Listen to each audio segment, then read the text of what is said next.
kelenkelenna bɛɛ lajɛlen ma aw minnu ye danaya da jɛmukan in kan ni hali n'a ye miniti 5 kɛ n'a ma daminɛ aw bɛ weleli kɛ ka ɲininkali kɛ an b'aw bɛɛ fo k'aw waleɲuman dɔn nka o tɛ dépend anw na kuma dɔw la a bɛ dépend facteur wɛrɛw la an tɛ se ka minnu ɲɛfɔ kuma bɛɛ an bɛ aw fo k'aw waleɲuman dɔn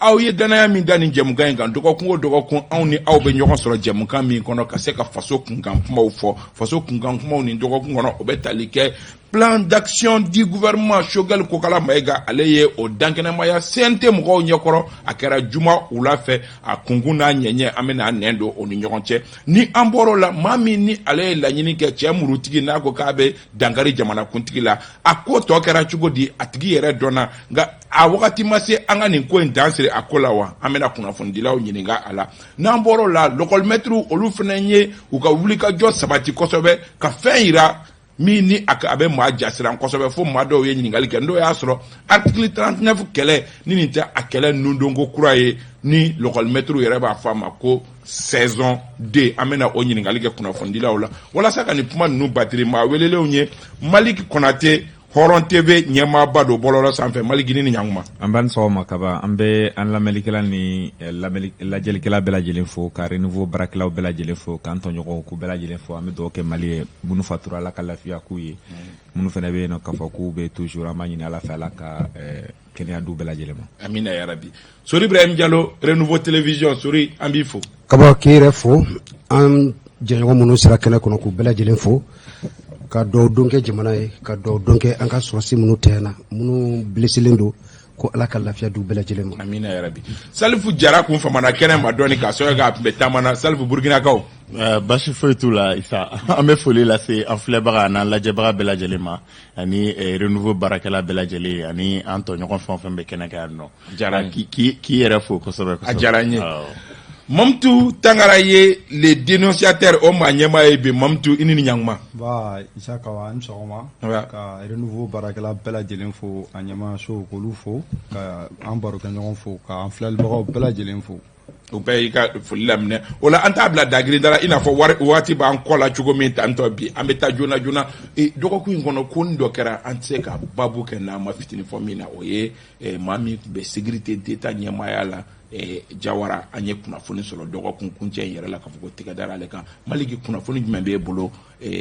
Jawara ka minɛli ko kan Musa Jawara je crois que kunnafoni bɛ bɛɛ lajɛlen b'o kalama déjà en même temps depuis ka ca ni semaine 2 ye sisan a kuma tun bɛ sen depuis Karim ka mandat d'arrêt ko kɛra a tun fɔra ko Musa Jawara k'a minɛna i b'a kuma mɛn k'a fɔ ko Sadio Kamara ko tun bannen k'a bila justice ka kiiri tigilamɔgɔw ka bolo kan donc fo kana se kunnasini ma ni si je me trompe pas k'a fɔ an y'a ye depuis sɔgɔmada fɛ fɔlɔ parce que kunnafoni maa caman y'a sɔrɔ wulada fɛ mais kunnafoni bɔra depuis sɔgɔmada fɛ 9h yan fan fɛ ka bɔ ka bin k'a fɔ ko Musa Jawara k'a fɔra ko k'a minɛ fɔlɔ yanni k'a fɔ kiiri tɔ a ka sɛgɛsɛgɛ k'a se ka ɲɛɲini kɛ parce que k'a fɔra k'a tɔgɔ bɛ n'o ye Birama Touré ka tununi ko la ko k'a minɛ ka fɛngɛ maintenant mun bɛ k'a fɔ k'a bɛ a ka so président surveiller la walima k'u y'a bila yɔrɔ wɛrɛ k'a bɛ surveiller la an b'a fɔ mɔgɔw ɲɛna an kɔni ye mun sɔrɔ ka sɛbɛntiya ka bɔ tribunal commune 4 yɔrɔ k'a fɔ k'a bɛ ka un na a bɛ olu ka bolo kan. ayiwa Sori Ibrahim Diallo yanni kunnafoniw ka daŋɛnɛmaya a ka dɔn tigitigi minnu reprochelen don a la dakurunya damadɔni général Musa Jawara minɛli kan. Isa ji durundura jɛgɛbaw bɛ minɛ de ni ji durundura duguba jɛgɛbaw bɛ minɛ an ye nin reproche kɛ an ka sariya tigilamɔgɔw la depuis wagati jan an ka dɔn k'a fɔ sariya bɛ an fasodenw de kama i ye faama ye i ye fantan ye o ka bɔ sariya bunakun kan sariya tigilamɔgɔw de ye général minɛ mais ne bɛ ka min f'i ɲɛna sariya tigilamɔgɔw ni lakana tigilamɔgɔw de bɛ bara a bɛ lakana tigilamɔgɔw ka bolo kan fɔlɔ yanni a ka bila sariya tigilamɔgɔw ka bolo kan mais Musa Jawara ka minɛli ko belebele don ko fitinin tɛ dɛ kaba ko belebeleba de don parce que n'i ye Musa Jawara jateminɛ i bɛ k'a ka fanga binni bɛɛ lajɛlen yɛrɛ ɲini ka cɛ in taara yɔrɔ jumɛn maa si tun tɛ kibaruya dɔn wagatinin dɔ la a nana minisiri minnu bɛ yen sisan lakana bunakun kan ani minnu bɛ an ka sɔrɔsiw ka bunakun kan olu yɛrɛ taara Musa Jawara kunbɛn a ka so ka tila ka den ka mariage ba kɛ ka o kɛ mankanba ye jamana in kɔnɔ bɛɛ lajɛlen bɛ k'i yɛrɛ ɲininka maaw minɛna i bɛ k'a ka minɛ la Musa Jawara tun ma minɛ n'a fɔra ko bi alhamdulilayi mais ni fɛn reproché t'i la i bɛ minɛ cogo di kaba minnu minɛna fɛn ma reproché olu la wa i bɛ k'a ka fanga binni wagati la minnu minɛna fɛn tun ma reproché olu la quelqu'un qui est directeur général de la sécurité d'État, qu'on fait ma reprocher au Lakaba. C'est pourquoi j'ai dit aujourd'hui, nier Djigé Belebele de Minele. Bravo à nos forces de sécurité, à nos forces de défense et de sécurité, bravo à la justice malienne. Parce que, ni ne benake sababouye, antinyo min tunendo no e birama toué, ni amine kouye, parce que, à Frako, aminena, Moussa Diawara kouye, directeur général de la sécurité d'État, mi reproché l'embala, complicité d'enlèvement, torture et séquestration. Kamgo mine kata garde ikayro la yeyro mi nyemgoy. O tigila mo ka wole ata ka da o tika foko tunu ka fatul ko fola ke eto kalama. Ko tsekake. C'est pourquoi aujourd'hui salut, c'est vrai que Moussa sécurité d'état directeur mineli obesonga fin na bouger ko ça al no asro ale tigi nga mo mi sécurité d'état directeur notre qui minela. Est-ce que nité dossier avancé toi et bon ni ngoni am se ga foni min kele fleni ni ye jigisigi ko baye mo munu no le kuna fondi lawe ni mo munu no be ka adamadia ka wale la fasa ani ni ko nyere be sur la mi tununi ko fe no ye birama ye o ka demaya anano fe mo ni be ka jigisigi ko baye oluma parce que ni ba ira ka fo sharia ba ka barala wa amega ta doni noni tia sira fe mais yoro mi be sori yoro mi fo sa me fait qu'au fait ndoni parce que il faut comprendre que Moussa Diawara ga ni mineli aminena Birama Touré journaliste min tununa o tununi ko ku mu kono mais ama mine ko parce que coup d'état kera to minena aminena donc ante ibeka kiri là mais ambe journaliste ko kiri là je n'ai pas dit ça vengeance yo la ko to minena fait sur la foule bon, ce n'est pas le moment. Je n'ai pas dit ça. Non, ce n'est pas le moment. À Kerak, Ougumundo de Konon, Ambe, allez jusqu'à présent, à ma foko, Fema Jo, Moussa Diawara la folo, à Minena, Seke Loube Sena, parce que instruction m'a ban folo, Moussa Diawara a blalendo, a Minene do ka lasago, yani nyini nunga ban. Parce que tant que Kiri make, en seka fo, Moussa Diawara enike, mais fait mon reprocher les là. No ye séquestration ani torture enlèvement donc oba ira ka fo ko ina sharia tigila mo ye seben jonjon fen jonjon soro ka ira ka fo Moussa Diawara abe do kalama birama kola donc abe min kalama no be se ka ke sababu ye ka kiri la bouger on a la nyini o de ambe o deme ambe fembe ke pour que ni birama ko ina tiɲɛ bɛ se ka dɔn yasa an ka baara in a bɛ se ka an bɛ se ka an ka baara kɛ cogoya min na lafiya kɔnɔ walasa yasa Birama ka maaw u bɛ se ka dɔn u ka maa kɛra cogo min na min y'a sɔrɔ a ko bɛ cogo di. sorry yanni ka kuma di Mamutu ma ne yɛrɛ ye question posée ko ni fɛn ma reproché la k'i bɛ minɛ kun jumɛn na. Kaba parce que ko a kɛra balina ko ye k'a fɔ ko Moussa Diawara ma minɛ i bɛ ka fanga binɛ ne y'i ɲininka ko ni fɛn ma reproché la k'i bɛ minɛ kun jumɛn na Salifou y'o kuma de jaabi di ma o de kama ni kuma cayara tuma dɔ la kuma bɛ mɔgɔ dun. Merci kuma ma ne dun dɛ. Je précise que nko n ye n ka kuma daminɛ nko ni ji durundura jɛgɛbaw de bɛ minɛ. Tiɲɛ don. Parce que problème bɛ yɔrɔ min na Mali kɔnɔ yan an bɛɛ lajɛlen b'a dɔn k'a fɔ kiri de ye problème ye Mali kɔnɔ. Certains se considèrent comme des intouchables. Dans cette affaire, depuis tout ce temps, Moussa Diawara ne s'était jamais inquiété. Mais pourquoi je n'ai pas fini. Oh. Mais pourquoi on l'arrête maintenant? Parce que c'est notre la vidéo. Non, parce que la justice a fait son travail, ce qu'elle devait faire. Nos forces de sécurité ont fait ce qu'elles devaient faire. Sorry. Justice Moussa Diawara minute parce que Amina kuma de parce que Amina kuma commencé à contrôler. Il va à ton menga kuma nyafine ka fam parce que tu ne m'as pas compris. Ne ko de ngo hate. Au sababu la, moko munu kungan kamine depuis wakati jan. Ne ko ngoni même muna be mine depuis wakati jan. Parce que coup d'état kera. Non, mais ne m'a pas fait coup d'état. Et jusque là, il est présumé innocent. Jusque là. Mais Mimbe Kakebi, au dé kungan Kakebi depuis wakati jan. Je pense pas Mamutu Bamba labani Mamutu d'abord Djigisigi Kobado. Mais il faut que les affaires soient famille cosme. Sabula affaire ina depuis à Daïle là. Mo chama lamena. Mo chama lamena. Et nya chien follow.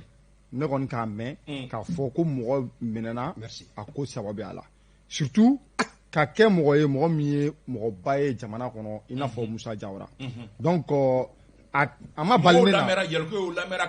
tout à fait a ma bali ne na kaso la ɲa cɛ bon a tigi ka minɛ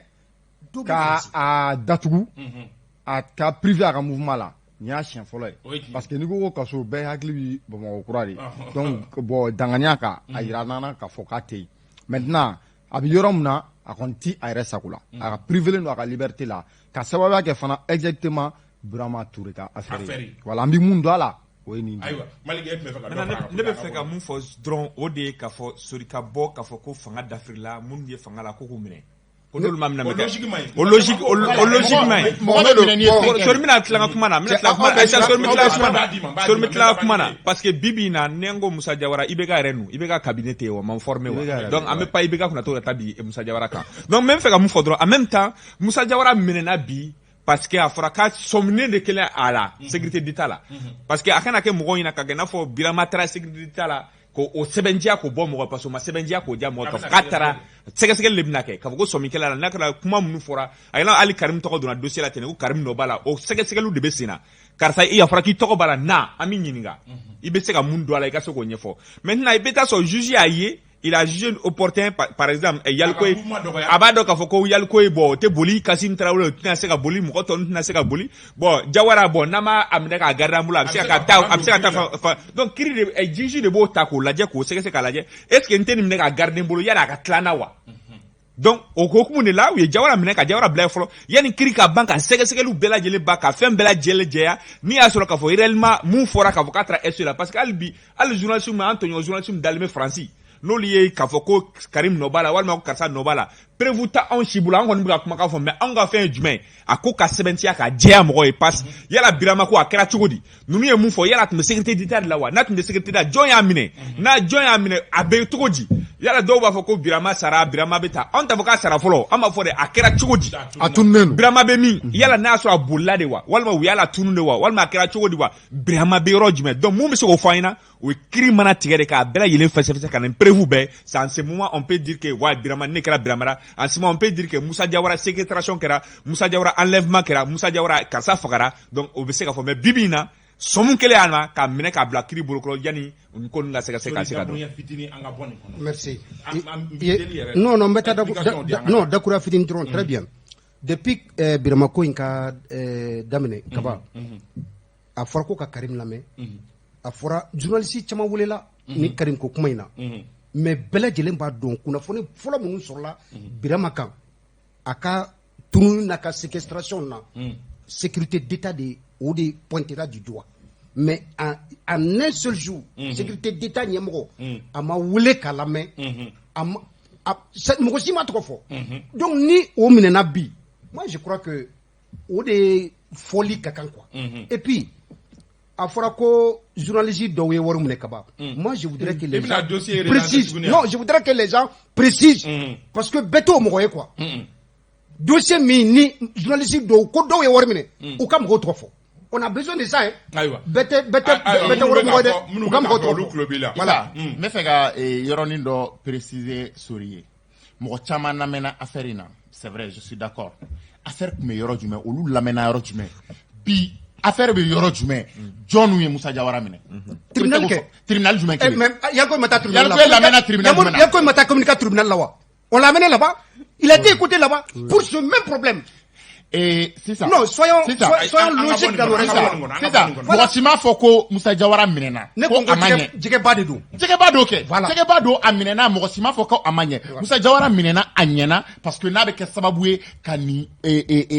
Birama ko in k'a to an b'a ɲɛdɔn an mago bɛ Birama ko de ka ɲɛdɔn mais e bɛ ka min de fɔ Musa Jawara ma minɛ ko parce que a ye jɛgɛba don parce que a bɛ IBK fanga la o de tɛ quoi ne bɛ fɛ i ko o yɔrɔ de intégrer k'a fɔ ko an bɛ bɔ nin kɔnɔ an bɛ taa an ka vengeance tɛ quoi mais affaire judiciaire de don dɔgɔkun in kunnafoni belebeleba ye sigi kun kelen don ka min ye premier ministre Choguel Kokala Mayiga a kan ka baara min kɛ kalo 7 nata kɔnɔna la sigi kun kelen don k'a makɔnɔ walasa a kana a dankɛnɛma a bɛ baara kɛ hukumu min kɔnɔ an y'a ye k'a fɔ jumadon wula fɛ a baara a ma tulu tigɛ hali n'o y'a sɔrɔ danfarani fitinin kɛra ani Mokhtar Wanta ni ɲɔgɔn ye ka sɔrɔ kɛ Mokhtar Wanta janyana kosɛbɛ Mali Konate e tun bɛ kɛnɛ kan i ka impression fɔlɔ ye jumɛn ye Choguel Kokala Mayiga ka paki kan Ne ka impression fɔlɔ ye fɛn min ye o ye les 100 milliards parce qu'il a dit que u bɛna 100 milliards mobiliser pour les problèmes sociaux de base k'o bɛ se ka mun kɛ cogo min na o bɛ se ka se ka nɔgɔya parce que bibi na n'i y'a jateminɛ Mali yɛrɛ kɔnɔ i bɛ taa sɔrɔ o de ɲɔ ɲalen don c'est-à-dire ne bɛ se ka fɔ o de dekun bɛ maliyɛnw kan kojugu maliyɛnw bɛ se k'u b'u sigidaw la ka taa u bɛ se ka furakɛli cogo sɔrɔ ka ɲɛ cogo min na ani dumunifɛnw bɛ se ka nɔgɔya donc o problème fitinin bɛ yen nɔ k'u bɛna 100 milliards mobiliser rapidement a yɛrɛ ɲumanna k'o tɛ chiffre exact ye mais o ye a ye mun fɔ mais a chiffre ma déterminer k'a se k'a dɔn nka o bɛn'o kɛ cogoya min na maliyɛnw bɛ se ka lafiya bɔda sɔrɔ ani fɛnɛ fɛn filanan ye fɛn min ye o de ye a y'i da don accord kan a y'a yira k'a fɔ accord bɛna mise en œuvre bɛ kɛ mais intelligente maintenant mais o tɛ se ka taa cogo si la n'i y'a sɔrɔ maliyɛnw yɛrɛ ye mana bɛn mun kan maliyɛnw mana sigi mun kan a y'i to sen fɛ ka se ka don n'o ye assise nationale pour la refondation ka don o kɔnɔna na ka i da don o la k'a fɔ ko o bɛna kɛ wa hali n'i y'a sɔrɔ k'a fɔ fɛnw y'a to k'a fɔ o ma se ka kɛ ko référence bɛ se ka taa kɛ denni kan ani dialogue national min kɛra ko référence bɛ se ka taa o kan donc o bakurubaya la a y'i da don o minnu na ka taa se fo waati min na mun ye élection yɛrɛ organiser cogo ye a ko k'a fɔ organe unique la parce que o yɔrɔ yɛrɛ la ne y'a ye k'a fɔ est-ce que toujours tâtonnement tɛ gouvernement kɔnɔ organe unique ko la parce que ministère de l'administration territoriale o ye atelier dɔ kɛ o y'a sɛbɛntiya ka bɔ bɛɛ lajɛlen na k'a fɔ ko élection présidentielle mun ni élection mun bɛ nalen ko transition élection fɛn bɛ nalen a bɛɛ lajɛlen bɛ organiser n'a fɔ système kɔrɔ tun bɛ yen n'o ye ministère de l'administration territoriale ka taa se CENI ma ka taa se DGE ma donc ko le bɛna élection organisée mun ye organe unique ko ye k'u bɛ fɛɛrɛ k'a la cogoya min na ni transition tɛmɛna o bɛ se ka sigi o bɛ se ka élection tɔ organiser mais an y'a ye premier ministre ka fɛn kɔnɔ k'a fɔ n'i y'a sɔrɔ a sigin'o kelen kan k'a fɔ organe unique ka sigi cogo min na élection bɛ se ka organiser. Merci Kaba. D'abord, Choguel ka déclaration, présentation de plan d'action. A min ke kunu nege kanyata no wakati o temeni ko kurate quoi. Parce que anka sariya yɛrɛ ni kɛwale ni fɔ premier ministre ni i ye fanga ta i kana i b'a fɛ ka baara kɛ cogo min jamana avec constitution kɔnɔ voilà donc i ka ɲɛfɔli voilà i ka ɲɛfɔli kɛ o kan. Choguel a ye tradition respectée parce que depuis premier conseil des ministres min kɛra a yɛrɛ k'a fɔ n'ale sigira kunɲɔgɔn wɔɔrɔ tɛmɛnen kɔ i ka fanga b'a la a bɛna CNT maaw ɲɛkɔrɔ a b'a fɛ ka baara kɛ cogo min na ka ɲɛfɔli kɛ o kan kunu o kun y'o don dima ye a da sera fɛn minnu ma jamana in man kɛnɛ san 30 Mali bɛ ka mara cogo min na bɛɛ lajɛlen bɛnnen ba kan bi jamana bɛ lahala min kan Mali yɛrɛ t'an bolo la réalité il faut le dire Mali tɛ yen donc a ko ale ka baara bɛna ɲɛsin min ma n'a ka gouvernement a seginna Assimi ka fanga tali Assimi ye recadrage min kɛ parce que Choguel ka conseil des ministres dɔ la a bɔra ka déclaration dɔ kɛ baara min b'a bolo ka ɲɛsin Mali ma a tun bɛ taa baara sigiyɔrɔma 6 don donc Assimi y'a rétréci ka na 3 la donc hali a ka présentation de plan d'action in a bɔra o 3 de kɔnɔ parce que Assimi ko lakana ani sigi ka fɔ an ka sariyansun yi bayɛlɛma bɛ se ka don olu la cogo min na ka taa se élection généralement danfara bɛ yɔrɔ min na o ye organe unique ko ye sinon Mali problème dɔɔnin don a da sera Mali problème bɛɛ lajɛlen ma mais j'ai vu en lui un premier ministre tranquille serein qui a l'amour de ce métier a ka déclaration kɔnɔ kaba an ye fɛn caman min bɛ an nimisiw sa mais fɛn kelen pe de bɛ yen ne m'o ye a ka kuma kɔnɔ n'o ye ne dabaliya ban kosɛbɛ. La réduction du terrain de vie de l'État. Il a parlé de ça. Non. Donc, voilà. Il a parlé de ça. Et en plus, analyse follow. Est-ce qu'il a convaincu Issa, ne fenye chega plan nya ye ka fo taxi nyumando abe anga problem kumabaw abolu ta abe nyefoli ko luka mais be na rojme wari mi mena ke ngani ke wari bi na bomi wari mi folen do kasabi fitin 200 milliards et poussière o wari bi na bomi partenaire jomeno wardama transition ko nala 2000 milliards partenaire jomeno wardama ni transition ko nala ni ngali tomi folo eni flana emuye isa ebena assise ibena référendum ke ibena organe unique sigi ibena élection na be o bena ke wakati jumɛn kɔnɔ ka sécurité garantie mumbe ni ko in kɔfɛ ante min kalama o kuma u bɛ fɛ dɔ ka fara transition gɛlɛya kan il a précisé le temps. ɲininkali tɔ bi fila a ye min fɔlen filɛ nin bɛɛ tɛ se ka kɛ taa min fɔlen don sori kalo 7 a tɛ se ka k'o kɔnɔ a tɛ se ka k'o kɔnɔ sinon texte in kɔni a b'an ka jamana problème belebelebaw a b'u ta a b'u u ɲɛfɔ a bɛ bɔda d'u ma en plus yɔrɔ dɔw b'a la n'i ye accord ko kuma ta k'a lajɛ accord ko kuma in na a ma kuma tilennen tɛ yen kuma tilennen tɛ yen an b'a accord ko kuma in munumununen don quoi qu'est-ce qui est derrière ça pourquoi a m'o yɔrɔ tile ka an bɛna tila ka don en profondeur e ka hakilina fɔlɔ bon ne hakilila ye fɛn min ye nin ko in na Choguel tiɲɛna a ma ne convaincu ka sababuya kɛ aspect damadɔ ye aspect fɔlɔ a ye problème bila a ye accord de défense accord d'Alger a ko y aura une relecture intelligente ale ni jɔn min'o kɛ ɲininkali bɛ yen filanan c'est quoi une relecture intelligente déjà filanan a ko organe unique bɛɛ b'a dɔn k'a fɔ ko ministère de l'administration territoriale ya hakili b'a la fonds dɔ kun minɛna Mali la il y avait un fonds qui était dédié au trésor public 122 milliards si je m'abuse ni hakili b'a la kosɛbɛ Union européenne ka fonds de kun u kun ye mɛlevé kɛ fonds in kan mais ko désormais que le fonds sera destiné exclusivement à l'organisation des élections au niveau on va transférer directement au niveau du ministère de l'administration territoriale. Donc, on a une disposition bête avec les partenaires techniques et financiers. Atelo Erekera pour nous prouver que cette fois-ci, l'élection est organisée comme il faut l'organiser. Ni au Kobisena, sur la soudoune de Ewele Keblai, et bien 600, mangan forogela ni organe inigi koina. 600 tout ni, il y a un doiga programme d'action gouvernementale kono, il y a un fait. Oro ne sika yɔrɔ filanan ye ne sika yɔrɔ sabanan o de ye élection organisée li n'a kungo ko on va essayer de faire une élection parmi tous ceux qui s'étaient cités ne bɛ se ka sɔn mais k'a fɔ ko élection min bɛ fɛn fɛn fɔra k'a bɛɛ de bɛna kɛ élection générale a tɛ se ka kɛ c'est presque impossible n'a kungo ko élection présidentielle k'a ka programme kɛ k'a focaliser o kan ne tun bɛ se ka kala tura kan mais k'a fɔ de ko élection générale bɛna kɛ ne t'a dɔn référendum bɛna kɛ Mali kɔnɔ cogoya min na. Mali tu penses que programme a tɛ se ka kɛ wa. Bon programme mɔgɔw ko k'a cɛ ka ɲi papier kan. A cɛ ka ɲi papier kan c'est comme c'est beau en même temps mun fɔ. Bon a tɛna Mutari ta ɲɔgɔn parce que Mutari ta ɲɔgɔn même ni s'entend tun dira a tɛ se ka. Donc ouais ni fana ma nɔgɔn mais Choguel ta in na c'est pas que la transition par exemple les réformes institutionnelles et politiques transition dɔrɔn tɛ se k'o dɔrɔn kɛ o gouvernement bɛ na ou bien fanga kura bɛ na o bɛ se k'o tɔ continuer mun ye la sécurité sur toute l'étendue du territoire transition bɛ se k'o kala fanga kura bɛ na o fana bɛ se k'o tɔ dafa mun ye pacte de stabilisation ale ni bonne gouvernance ye fanga min bɛ na bɛɛ bɛ se k'o de ko la olu saba kɔni bɛɛ bɛ se k'o de ko la mais kelen mun bɛ yen nɔ ne y'a sɔrɔ a bɛ se k'o kɛ gale ka k'i ɲɛsin o ma k'o kɛ ça c'est les élections mɔgɔ b'a fɔ ko n'i y'a kuma fɔ ko élection na ko n'an ko an bɛ élection kɛ k'a bɛ taa ko pour qu'on ait basé élection ko tɔw bɛ yen tɔw ka problème ye o c'est parce qu'on a organisé des organisés n t'a dɔn n b'a fɔ cogo min na élection organisée k'u bâcler k'u bila mais transition 18 mois la n'i y'a sɔrɔ o t'u kɔfɛ depuis le début de la transition an y'a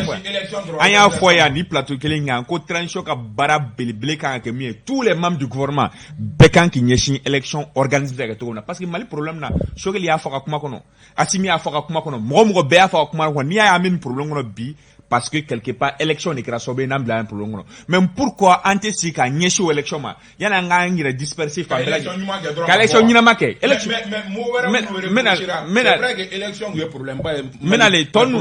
mais oui mais élection nana ni kalafili jugu de nana ni bɛɛ ye o ni kalafili ma ɲa minnu bɛna fanga la kala de bɛ fili u kɔrɔ ni kalafili ma ɲa ka kalafili bakile ka na ni maa dɔ ye maa min bɛ yen n'a sɔrɔ an t'a dɔn a bɛ ko kunna a tɛ ko kunna yala a bɛ se ka ko kɛ ka na n'a ye ten ka bakile o de bɛ na ni résultat nin ye maintenant aujourd'hui tɔ ninnu bɛ se ka kɛ n y'o de fɔ n ka kuma kɔnɔ n ko tɔ saba nin na transition bɛ se k'i seko k'a la tɛ kɛ Choguel y'a fɔ ka kuma dɔw kɔnɔ a taalen Bandawara rencontre la ko ten ko transition b'i seko de kɛ fanga kura min na olu b'a tɔ dafa maintenant ale yɛrɛ y'a ka plan min dafa transition b'a seko kɛ fanga kura min na olu b'a tɔ dafa mais mun ye élection ye transition t'a seko transition b'o kɛ k'o kɛcogo ɲa de cogo min na o bɛ se ka mais n'an ka bɔ diversion bɛɛ kɔnɔ Choguel kan ka nin bɛɛ lajɛlen organisme bɛ sigi wa a tɛ sigi de n'a tɛ sigi n'i y'a sɔrɔ mun bɛ yen nɔ minnu kan ka organiser olu k'u ɲɛsin a ma yala an ka to ta ministère bɛ yan fɛ ale Choguel n'a ka cabinet be yan fɛ an bɛ to ta tɔn mana e ma 7 mois bɛ ban an bɛ sɔrɔ ka ɲɛ buga ɲɔgɔn na a élection ma se ka organiser parce que nin ma bɛn ko la nin ma bɛn ko la donc il faut que dès maintenant ka trancher ka fɔ mɔgɔw ɲɛna organe unique bɛ sigi wa walima a tɛ sigi Sori Ibrahim Diallo ko tergiversation bɛɛ kun ye walasa dɔ ka fara transition kan wa Kaba n ye maa dɔ wele kunu n ka discours ni a ka bɛɛ ci ne ma n ye sɔrɔ heure 1 ni minute 30 n bɛ ka discours ni kalan ka kalan wala tɛ ka Maliki sɛgɛn bi non n ye min faamuya kɔnɔ d'abord min jɔrɔ bɛ politiciens na o ye ka dɔ fara kan dɔ fara transition kan politiciens tɛ dɛ Maliens non Maliens c'est les Maliens pas uniquement les politiciens non sorry pas uniquement les politiciens non donc tu me laisses parler parce que ouais mais les politiciens dɔw ye ni Kaba politiciens b'a la kɛ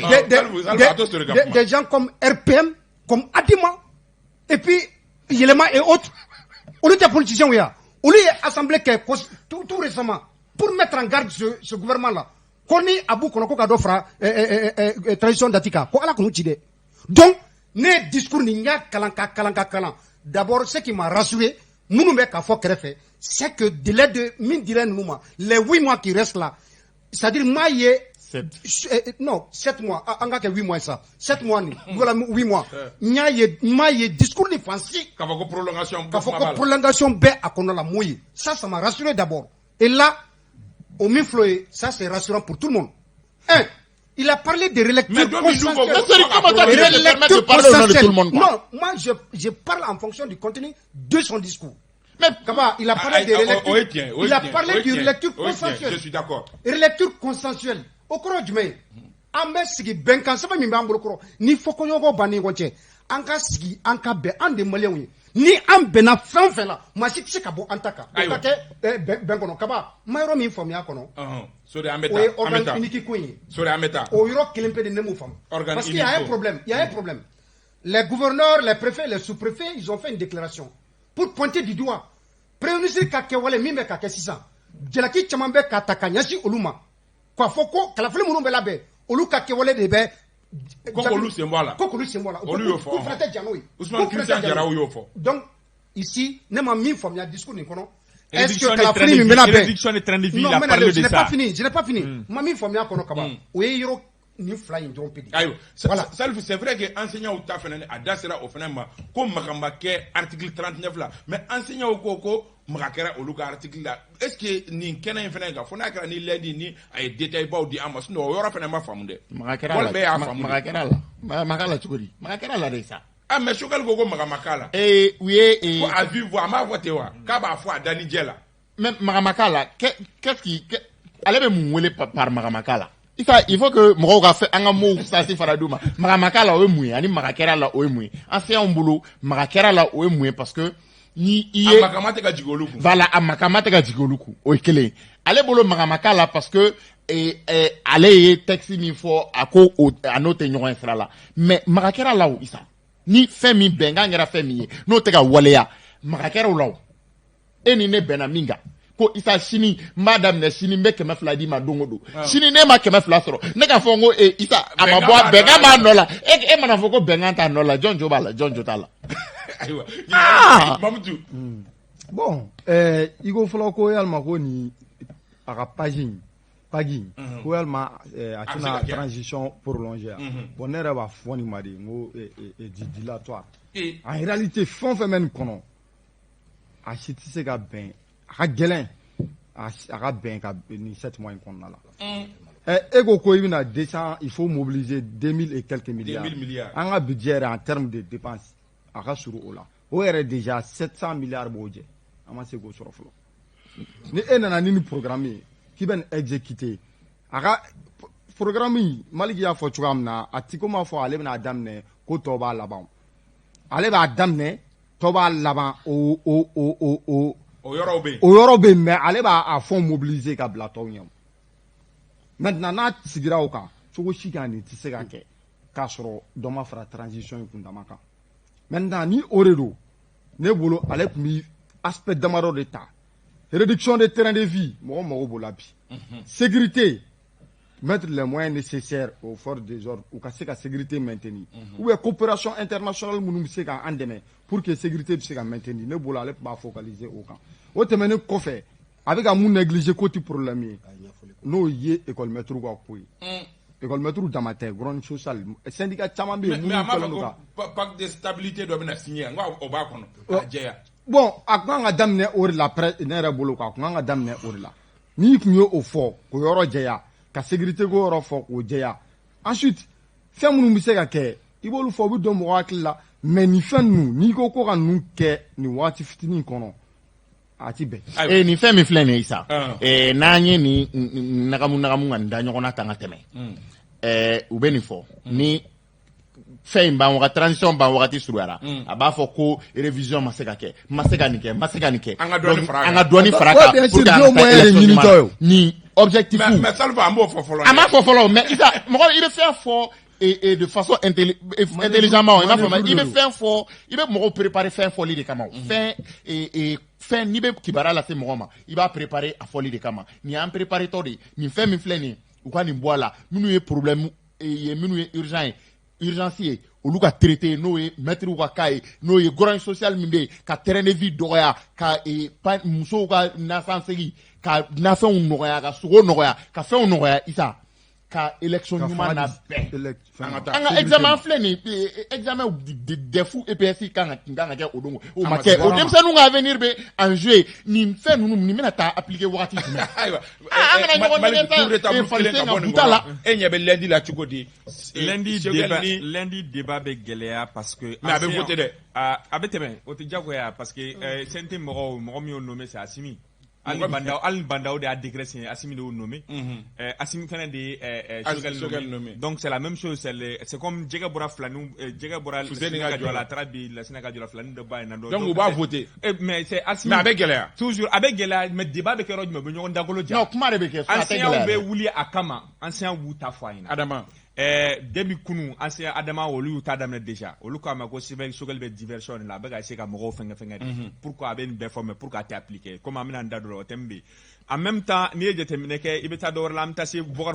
Aborsigi format ninnu ma olu ko mais Choguel bɛ k'i munumunu kuma kunna o a bɛ ka fɛn minnu fɔ nin ye ko président ka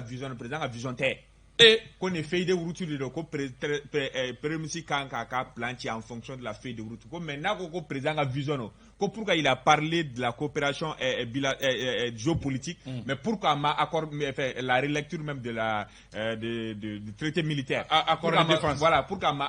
kuma fɛn kan ko donc k'a fɔ dɔrɔn k'a fɔ k'a bɛ k'a fɛ k'a bila feuille de route mais k'a kana o président ka vision mais a ye fɛn dɔw fana fɔ ko fɛn caman bɛ yen nɔ Choguel mi da dɔ tel que carte ɲinina ko ninnu ne an y'a jira a la k'a fɔ carte ɲinina ko la hali n'i y'a sɔrɔ bɛɛ bɛ se ka don les services sociaux c'est vrai que Mokhtar Wanugu avancé len don o dossier la mais depuis Choguel nana o dossier donc a y'o fɔ mais je pense que lundi parce que hali n'i y'u caman ka kumakanw na mais lundi de bɛna kɛ débat ye mais a kɛra cogo o cogo hali n'i y'a lajɛ minnu yɛrɛ tun bɛ qui sont vraiment un peu durs avec Choguel ma caman magara kunu mais je crois que a bɛ tɛmɛ débat kɔni bɛ gan sorry Dakuruɲa Damadɔ ɲɛ bɛ lundi la cogo di Dakuruɲa Damadɔ tour de table très bien Kaba lundi débat tɛ gɛlɛya parce que mɔgɔ caman sigilen bɛ kun ka Choguel ma kɔnɔ ni a ye min fɔ CNT ma voilà kibaruya caman ye mais Choguel yɛrɛ a ye balina caman kɛ mɔgɔw la parce que débat kan ka kɛ fɛn caman kan déjà il a reconnu tout ça n'o ye CNT ka légitimité ni légalité ko ye donc o kuma tɛ yen bilen et en plus le problème est connu la solution mais ne tɛ ka ko kelen faamu est-ce que parce que Choguel kelen y'a fɔ ko CNT n'est pas légal aujourd'hui au CNT kɛ légalité kɔnɔ non parce que CNT illégal fo ka diɲɛ bɔ o bɛ continuer ka fɔ parce que a don cogo ma ɲɛ mɔgɔ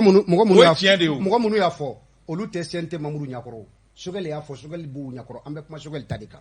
le problème est connu il faut trouver la solution il a besoin de 2000 milliards pour 8 mois 7 mois Kaba on a dɔ fara fɛn kan dɛ sori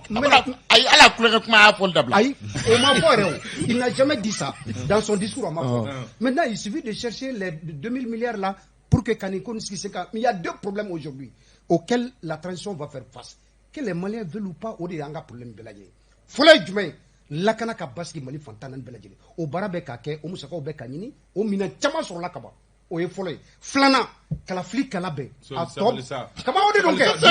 non o de don mais o de don minɛnw bɛ ka ɲini minɛnw bɛ ka ɲini minɛn caman sɔrɔla ka ban mais aw aw tɛ ka collègue jateminɛ bi min ye bi ye attaque fɛn o fɛn bɛ ka kɛ an ka sɔrɔsiw an ka dugu la toutes ces attaques là sont repoussées mais Dinamouro est toujours grâce à l'efficacité de nos forces de défense et de sécurité. Il y a plus de 100 villages aujourd'hui.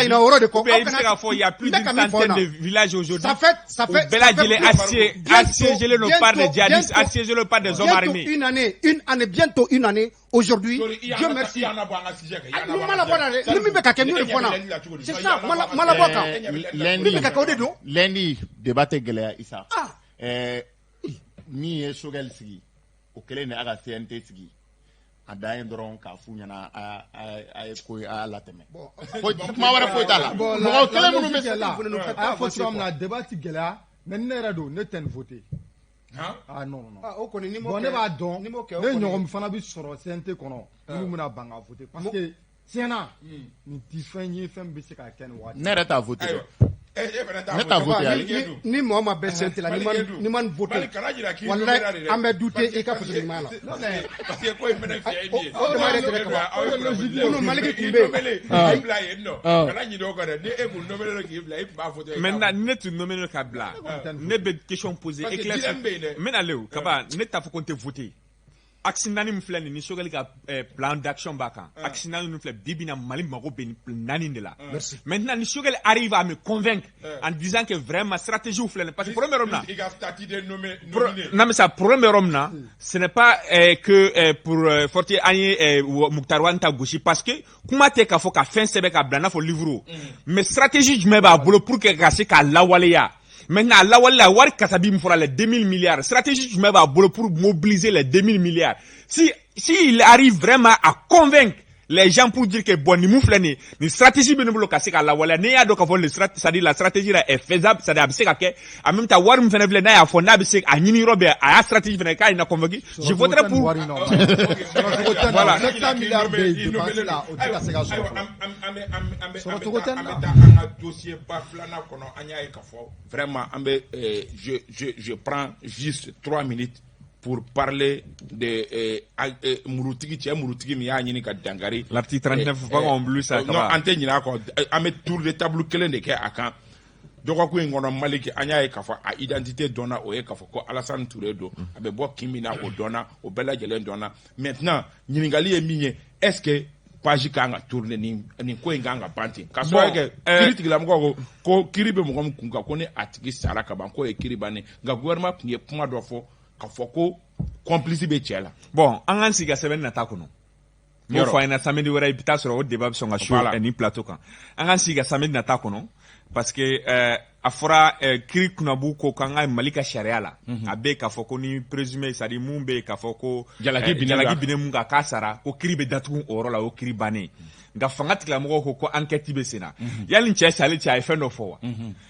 Hali ni y'a sɔrɔ fanga tigilamɔgɔw ma sɔn an bɛ don min na ko bi an yɛrɛ kunnafonidilaw ka ɲini de senfɛ Maliyɛnw bɔra kalama cɛ ka identité min ye à travers sa photo ka se ka famille yɛrɛ ɲini ka se ka famille dɔn ka se ka témoignage kɛ journaliste de wula k'o ɲɛɲini mais jamana ko ɲɛmɔgɔw yɛrɛ ka taa se fo tribunal ma fo bi officiellement u ma bɔ k'a fɔ an ɲɛna ko tiɲɛna ni ne don Alassane ne don. Ça c'est une précision de. Voilà donc o fɔ maintenant comme ko enquête bɛ sen na donc ne bolo an ka sigi yanni samedi prochain cɛ. A bɛ se ka. An kan ka datugu an b'a datugu. An kan ka datugu walima a bɛ se ka kunnafoni dɔ bɔ samedi kɔnɔ mais yan'o cɛ ne bɛ fɛ ka mun yɔrɔ fitinin min fɔ dɔrɔn o de ye cɛ sara cogoya min na o de kan ka ɲɛfɔ maliyɛnw ye. Mun de kɛra sababu ye k'a faga parce que cɛ ye action kɛ waati min na bɛɛ y'a ye a bɛ image la a tun ka kɛnɛ a nin na. C'est-à-dire a ka kɛnɛ a nin na a garabu ka kɛnɛ donc mais à un temps de laps c'est-à-dire n t'a dɔn n b'a fɔ cogo min na semaine kelen kɔnɔna na ka nin kɛ tan cogo la fo k'a ka situation aggraver parce que cɛ ka situation aggravera le jeudi de. Situation aggravée mun kɛ u taara dɔgɔtɔrɔso la ka bɔ dɔgɔtɔrɔso la ka bɔ n'a ye. A bɔra de wa mun y'a sɔrɔ bana kɔrɔ de b'a la wa. O de kosɔn les organisations de droits de l'homme olu le ko k'o de ka ɲɛfɔ mɔgɔw ɲɛna parce que problème bɛ yɔrɔ min na mɔgɔ mun minɛna mun tun bɛ fɛ ka président de transition ka ɲɛnamaya k'o don bɔgɔ la k'o ka sa tancogo la parce que n'olu sara tancogo la affaire bɛ datugu anw bɛ fɛ k'a dɔn jɔn de b'a kɔfɛ jɔn de b'a kɔfɛ qui sont les commanditaires anw bɛ cɛ y'a kɛ kun jumɛn kama. A bɛ se ka cɛ y'a kelen de wulila ka taga mais a y'a kɛ kun jumɛn kan an bɛ fɛ k'o dɔn il faut qu'enquête ka kuni ka se a man ka datugu tant que n'a ma ɲɛdɔn parce que jɔnw na ta kɛra o datugu na donc n'a ma jata ɲɔgɔnna wɛrɛ bɛ se ka. Salifu an kan ka nin affaire datugu ten wa. Ah bon isa ni sariya ko mɔgɔ min ye ko bakuruba ye ko n'o sara ko affaire bɛ datugu sariya an tɛna an pa sariya kunna ne bolo ni sariya y'a bila yɔrɔ min ani sariya tigilamɔgɔw y'a bila yɔrɔ min ɲɛmɔgɔ ko complice b'a la ni complice b'a la donc u m'a fɔ ko enquête bɛ sen na ni complice minnu b'a la olu ka ɲini u ka ye u ka dɔn donc a kɛra kun min na mais a kana kɛ subagamuso gɛn ye dɛ bon o fana jɔrɔ bɛ yen o nka bɛ yen o yɔrɔ dɔrɔn fana tɛ o affaire in a tɛ se ka datugu ten fana o parce que cɛ fana sara o o fana ko wɛrɛ de tuguni o jɔn min don kiiri wuli a somɔgɔw a cɛ somɔgɔw cɛ sara mais isa cɛ somɔgɔw dɔrɔn tɛ o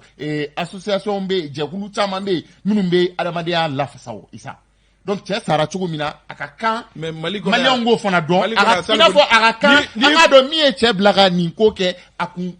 ou bien n'a ni mɔgɔ de don ou bien n'a kelen don a kun bɛ a ka laɲini kun ye mun ye a ka kan an k'o dɔn i n'a fɔ a ka kan an k'a dɔn fana cɛ sara cogoya min na ayiwa Mamutu bon ne ka inquiétude ye yɔrɔ fila ye yɔrɔ fɔlɔ an ka sariya se code pénal yɛrɛ o sariya kisɛ 28 ko ko ni mɔgɔ min ye ko kɛ k'a sɔrɔ a tigi ye banabaatɔ ye hakilila bana b'a tigi la ko bonya o bonya k'a tigi man ka minɛ a ma o ɲɛfɛ ko n'a sɔrɔ a ye fɛn kɛ pour que k'a yɛrɛ défend voilà donc a ye bɛɛ sariya kunnafonidilaw olu ka kunnafoni caman y'a jira k'a fɔ ko tiɲɛ ko banabaatɔ kun mɔgɔ kɛnɛman ba tɛ ko a hakili kun man ɲi maintenant mɔgɔ min hakili man ɲi n'o ye ko kɛ ko mana bonya cogo o cogo ni sariya yɛrɛ ko ka na o tigi minɛ a ma a minɛna jɔn de y'a minɛ u y'a minɛ u taara n'a ye min mais précision dɔ fana bɛ yen nɔ précision dɔ fana bɛ yen nɔ mɔgɔw ye ɲininkali min k'u yɛrɛ la mɔgɔ kunkolo mana tiɲɛ cogo o cogo fatɔ min bɛ se ka jama walanka k'a dɔn k'a fɔ ko karisa ye président sigilen ka taa muru gɛn o la o fana fatɔ est-ce que o fatɔ concerné bɛ e ka nin kɔdi in kan. non ben sariya sen de y'a fɔ a ma exception k'a la a m'a fɔ ko ni président don ou bien ni fɛn wɛrɛ don o préciser t'a la. a ye misaliya ta min ye imam faga a ko o ka fa niveau kun ma se niveau la niveau min bɛ mɔgɔ bila ka mɔgɔ faga ko de kama k'a condamné. ne bɛ fɛ o de kun k'a dɔn. a ka dɔn k'a fɔ ko yalima danganiya ka cɛn yɛrɛ hakilitigi kun don wa. baara bɛ k'o de kan. baara bɛ k'o de kan normalement n'a sɔrɔ cɛ ye hakilitigi cɛ kun ye banabaatɔ ye a salen kɔfɛ ne tɛ pousser cogo la affaire in na tuguni maintenant n'a sɔrɔ cɛ kun ka kɛnɛ a nin na u ye cɛ minɛ u taara ni cɛ ye yɔrɔ jumɛn o ye problématique dɔ fana ye. o fana ye tiɲɛ. parce que a fɔra ɲɛna k'a fɔ ko cɛ kun bɛ essayer de la essayer ye cɛ binɛ yɔrɔ ye. o fana ye ɲininkali dɔ ye. o fana ye ɲininkali dɔ ye maintenant cɛ sara cogo di jɔn de y'a faga mun y'a faga. o fana kan ka fɔ mun y'a faga an ka kɛ mun y'a faga. mun y'a faga jɔn y'a faga. ah bon voilà bon mun y'a faga o fana kan ka dɔn a tun bɛ minnu bolo olu de kan k'o fɔ ka walawala bɛɛ ka faamuyali sɔrɔ a la. maintenant k'a fɔ ko ka affaire kɔni bila o ti dépend anw na quoi en réalité o bɛ dépend circonstances de la charia de bɛ se k'a fɔ ko ka affaire bila. Sori Ibrahim Diallo pour que an ka se ka takuruya damadɔni fɔ l'école-maître ka démonstration. an bɛ ala de fo a ma Asimi ni di Alassane ma. o de la an bɛ nin kuma bɛɛ lajɛlen na kaba an ka to kiiri tigilamɔgɔw kɔ ne b'a fɛ maliyɛnw ka da u ka jamana marabagaw la o de an ka problème bɛɛ lajɛlen danayabaliya de bɛ yen sinon dɔ ko cɛ taara sécurité d'état la o man kan ka taa yen sécurité d'état ka baara ye jumɛn ye président ka fanga min bɛ président bolo ka président lakana ka fanga lakana mɔgɔ sɔrɔla a bɛna dankari président na n'o minɛna ni o ko ma taa sɛgɛsɛgɛ sécurité d'état la ne t'a dɔn b'a fɔ ka taa est-ce sariya don non mon frère la sécurité d'état est là pour protéger et le président et le régime avant que quelqu'un qui porte atteinte à la vie du président de la République aw b'a fɛ a ka taa yɔrɔ jumɛn olu de b'u ka sɛgɛsɛgɛli kɛ ka bila kiiri tigilamɔgɔw ka bolo kan ne b'a fɛ an ka bɔ kɔnɔ a kɛ to laissez-moi continuer parce que cette partie là il faut que j'explique clairement mɔgɔw ka faamu d'abord ne dalen bɛ an ka sariya tigilamɔgɔw la autopsie kun kan ka kɛ juma tɛmɛnen kunu an kun kan ka autopsie jaabi sɔrɔ an bɛ ka makɔnɔni kɛ hali bi ne bɛ sariya kɔ n'o tɛmɛna ka bɔ yen kaba min kɛra cɛ la e Maliki taara so et puis kuma kelen yɛrɛ c'est à dire ko dɔ bɛ yen ni dabaliya banna kunun bɛɛ e tun bɛ assemblée kɔnɔ e ma foyi fɔ an ye plateau in kan an bɛ se ka min faamuya kunun min kɛra yen j'ai rien compris ma foyi faamuya Maliki yɛrɛ da dilen don kunun e kunun bɛɛ i kun bɛ yen o tuma mun de bɛ yen ça ye fɛn ka jumɛn fɔ an bɛ k'o kuma fɔ parce que ma foyi faamuya Maliki ka explication na kunun plan d'action in présentation na Maliki ye kunun bɛɛ kɛ fo kana kun cɛ a ye minnu fɔ e m'o kunnafoni e m'o moi je n'ai rien compris aujourd'hui il est resté bouche bée Clay Kanyafolika ko. Non, non, je n'ai rien compris. Non. Mo globe émission o ba do ka Malik ya ji. Aka fenko fo min ka chani. Nga jumɛn fɔ. Non. Sorry, kana ka débat détourné. Sorry, an bɛ kuma de la. An ka sigi hakɛ to. Sorry, une minute ka jan. Parce que quelques secondes. Quelques secondes. Kaba 600. Enquête bɛ sen na. A fɔra ko cɛ fatura. L'action pénale elle est éteinte. Mais les enquêtes continuent. Les complices sont arrêtés. Les co-auteurs et les complices arrêtera. Mais Kaba. Ama ko sikasgal be senadi. Afra ko sikasgal be sena. Ko mo do minena. Anya kibora mu soro ko mo do minena. OK. Donc l'enquête continue. Mais le défunt déjà l'action pénale elle est éteinte parce que ça. Donc alibi il y a photo mina samedi do ni ala ansi joko kono. Akuna funito. Amba akunguna yake male uti ayo anya ka foto ko ngono mingera balna ko bayo e ka fo local metro mini mo chama gun hagili bala ka fo ku ka kele jigina so doni olu ye wuli ka job bake alamusado Malik Konate est-ce que bibina ambe école metro ka gele amena Kaba ni ka fem ningali fo même fait ka mu fodron l'article 39 aujourd'hui vraiment c'est caduc quoi abana Malikano for ça. Non, Kaba, Premier ministre a fait, mais pour que Premier ministre a la waléa. Pour qu'à la waléa. Mais une loi là, elle est faite pour être appliquée. Maintenant, tu es appliquée, ça veut dire qu'elle est caduque. Maintenant, non, mais la moufia, mais c'est ça, ni loi tu es appliquée, Kaba. À quelle fois, aller faire la tu es appliquée, ça veut dire que c'est déjà dépassé. Maintenant, mais fait qu'à moufo. Une fois que Atimi est décret signé, uniformisation, l'harmonisation de la grille salariale, d'une fois que au Sénat on a déjà touché, il faut que moi fasse un article 39 là, Kaboko ya dans ma semaine au terrain. C'est comme semaine fra article 1, article 2, article 3, article 4. Ou le statut particulier kono, c'est-à-dire ancien on a statut particulier kono. Au article 39 de co, qu'on doit faire la statut général quand. Au cas fera ancien coup. C'est pour ça qu'au cas faut moi ina ko dia. Au cas statut particulier semaine fra. Article 39 de haut kumakan fo. Maintenant kumakan fo le ni si a son salaire bela jele harmoniser la ko ka salaire ka saraw dalam dakenya o bané maintenant me fait comme fo dron premier ministre ko loi ma abrogé loi ma abrogé mais la loi elle est caduque parce que premier a dépassé a périmé déjà loi courant loi courant mais mun ye décret mun na o décret ba yira ka fo ko loi mun flene appliquer li nafa ça dit a téblin quoi mi mun fo Maliki loi corolé ani loi dépassera ti loi bal loi la oui ne ma fo loi do maintenant tant que article 39 la loi 018 tant que ama abrogé article 39 est applicable mais est-ce que parce que anafa ba yo de yo non na ma digi gouvernement jalagido gouvernement kan ka jalaki la enseignants seront dans leur droit ka wuli ka manifester ay salfu donc na taw be gele enseignants ni gouvernement ni ñokon cewa isa gele damne na ka ba anga dimsenu yere la ka ba parce que ne bolo ko imbela enseignants wo gouvernement wo olu be niveau de la niveau mina u se ka ko nyana bu yere mais anga dimseni munum be no lu be école kono anga dimseni munum be no lu be classe kono anga demseni munun kan ka defu ke no luka EPS ma bo luka épreuve folo yi isa anga demseni nga sini nyasigi o de joro bene la ka temeni beka article 39 mi fleni anga premier ministre min be ale yɛrɛ de da ko article 39 ni akidi aka appliquer ni mo ko u ye fɛn min ɲini ka kɛlɛ kɛ u y'a sɔrɔ donc aka ku ye anga jamana ka taa ɲɛ Sorry Ibrahim Diallo d'accord Kaba moi je crois que la loi n'est pas rétroactive a fora o jelen ça c'est un principe. Voilà. Maintenant, problème est Romina. Article 39 jusqu'à présent, en tant que Séréan Domata Kaboui. Amaboui. Aïwa, Bessona Oma, donc, mais application des problèmes. C'est ça, application de Romina. Où est-ce qu'il faut qu'à Kedro, ancien cas au cas, il faut qu'un gouvernement. Maliko Didou. Est-ce qu'il faut que Kunjuberablé, loi Tarakaba, voter pour appliquer. Si il faut te. Mais loi B, appliqué. Si la loi n'a pas été abrogée. Si il faut du même qu'elle sorry. Question de volonté. Mais sorry, si il faut du même qu'elle non, déjà qu'elle s'est déjà voté. Tu n'as pas compris, Malik. Ne va pas m'y faire. Qu'à ce qu'a fait Bella.